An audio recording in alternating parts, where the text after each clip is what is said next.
Hey guys, I'm Wes from Team Shockwave, and today we're going to learn how to play Legion's Realms at War. Legion's Realms at War is a two-player card game that has each player taking control of what's called a warlord. They're essentially the head of your army, and you travel through portals that bring you to a neutral battle area where you fight for supremacy. So Legion's Realms at War is a color-based system.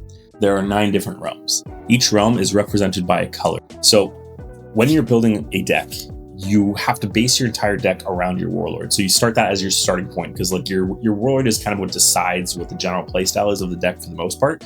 There is a lot of deck building agency within it, but for the most part, your warlord itself will help guide what direction you want to go into when you're doing your deck building. When you are deck building, your warlord's color, or the symbol of within the icon, their Legion icon, are the only constraints that you have to build your deck around. So with LRAW, the King of Kingdoms, he is a blue color, or what we call heroes in the Hero Legion. And all of your cards that go into your deck either need to be blue/hero or colorless, because colorless can be splashed into any other deck. This is LRAW, the King of Kingdoms. A few things to note on a card. Top right-hand corner, we have the text name of the type of card it is. So in this case, it'll say Warlord. In the text box, we have all of the different abilities that our warlord can do, which we'll go over a little bit later, the color of the legion that they're from, and also their legion crest. So every legion has a different icon here, which helps to note which legion they're from, which is also something to help colorblind players. If we take a closer look at LRAW here, we see that his DCM is 70. 70 is right in the middle of the range for warlord health. On the lower end, we have 65, and on the higher end, we have 80. So when we're looking at our warlords, we notice that they have 3 lines of text. So the top line of text will say special ability, the middle line is magical attack, and the bottom line is physical attack. Every warlord's special ability is something that either helps them progress their game plan or helps them stay alive longer. Some will be a little bit more aggressive that give buffs and change how the battlefield layout is, while other ones might help them stay alive longer, like LRAW's, where it says whenever he destroys a warrior by battle this turn, you can heal for X plus 4, where X is the destroyed warrior's attack. So you can hit like a 4 or 5 attack warrior and then heal 9 health. You can only do that every 3 turns, unfortunately, because we can see here that it says cooldown 3 turns. Every special ability in the game has a cooldown factor on it. So just keep in mind when you're looking at how much healing LRAW needs that you can only do this once every 3 turns. So magical attacks on the warlords are normally done where they target warriors on the field and then deal damage to them, which helps clear the board a little bit. So some decks have a harder time getting multiple warriors destroyed in 1 turn, or at least easily. And magical attacks are a good way of helping circumvent that. The physical attack on your warlord is normally just a flat damage, so you can just use it to punch either an enemy's warrior, or you can punch the enemy's warlord if they don't have any blockers up. Okay, moving on to some of the other cards here, we have the Veil. So the Veil always starts with 3 counters on it, and at the beginning of every turn, you what's called tick down, which is in the cooldown phase of the game. You tick down one of the die faces on the Veil itself. And when that happens, you don't really worry about it until turn 3, because on turn 3, when the final die gets removed, you then, what's called piercing the Veil, you flip over your Veil card and you reveal the other side. On the other side will have an effect. That effect happens immediately and it cannot be stopped. The reason why it can't be stopped, like it can't be interacted with your opponent, is because it takes place during the cooldown phase, and there's no cards in the game that allow you to interact during the cooldown phase. Synergies are big burst spells that kind of help your warlord in a complementary way. In the same spot where you would have your attack for a warrior, they would have what's called a cooldown.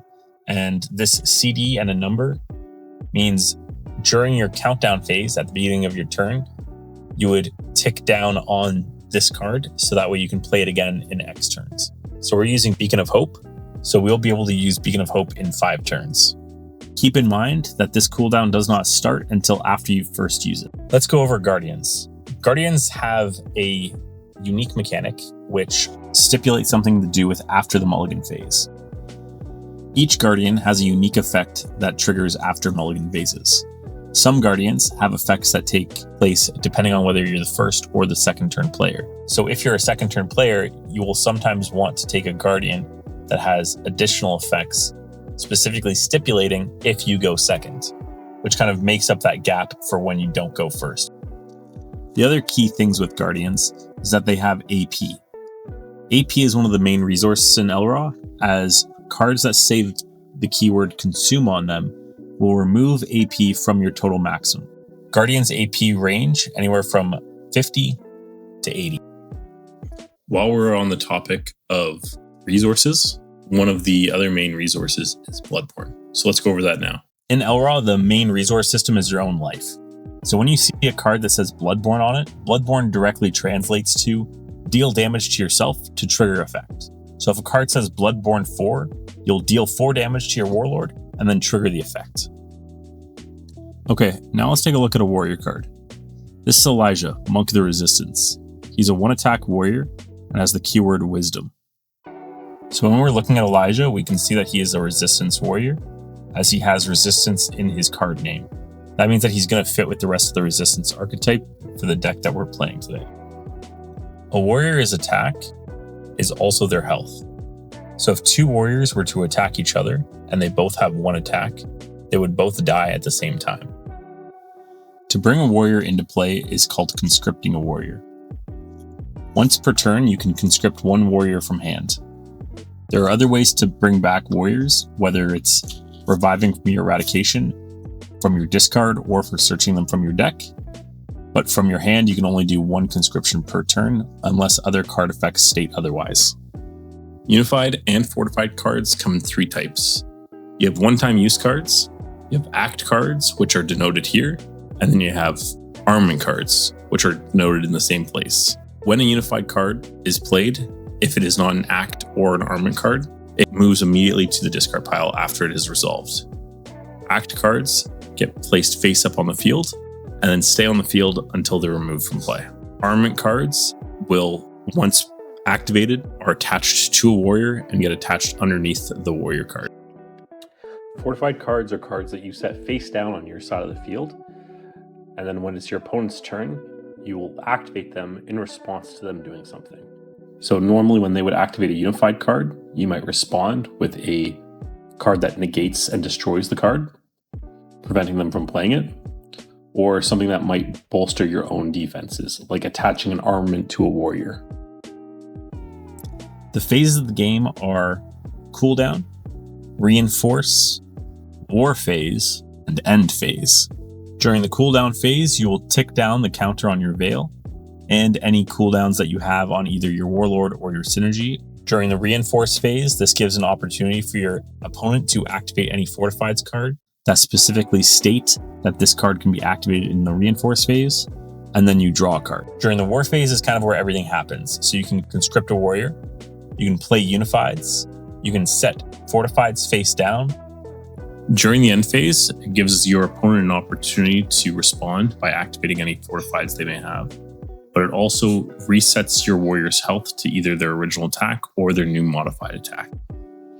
To start a game of Legion's Realms at War, what you want to do is you want to roll 2 dice against your opponent, and then whoever rolls the highest gets to choose who goes first. After you've chosen who can go first, you can then decide to sideboard any cards out that you might want, and this is also a perfect time to choose if you want to use a Guardian that has an effect that allows you to go second to gain bonus effect. Okay, let's get into setting up the board. So first let's put our Warlord down, which just goes to the left of our warrior slots. Then to the left of that is our Veil/Realm. Underneath our Warlord goes our Synergy, and then beneath our Synergy goes our Guardian. Now if you don't have a Guardian, that's okay.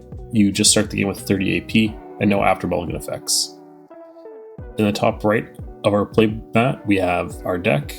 Underneath that is our discard pile, where cards go after they're used, or the eradication zone underneath our discard pile, if they've been sent there from the discard pile using an effect, or if a player sends it there using some kind of fortified card or warrior effect.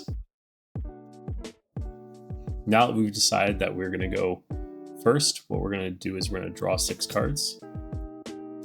We're going to look at the 6 cards, and if we don't like them, we're going to mulligan. So in this game, when you mulligan, what you do is you take all 6 cards that you have, you put them on the bottom of your deck, and then you draw 6 more.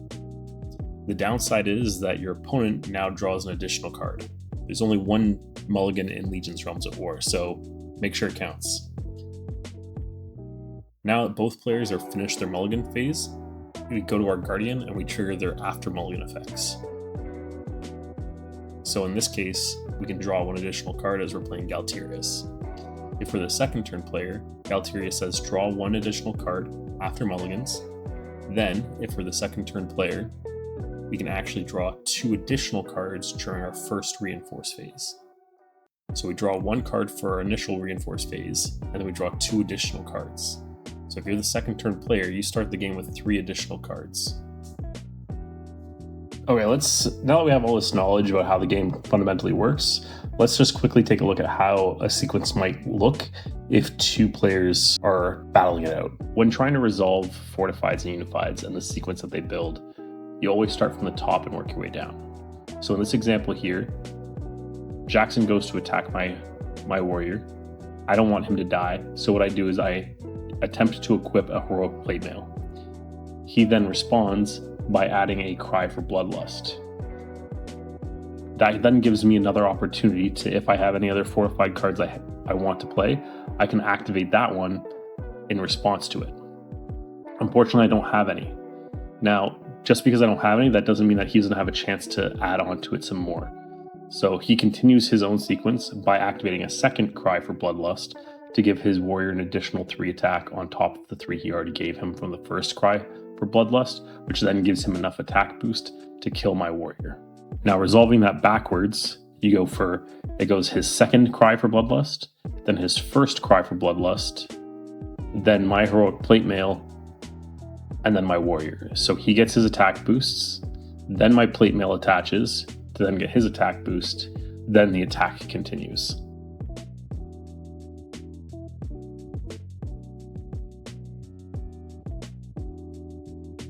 And all armament cards always follow the warriors. And feel free to join the Legion's Realms at War Discord. It'll be down in the description below. If you're looking for any competitive articles, you can always check out LRAWsnapshot.com.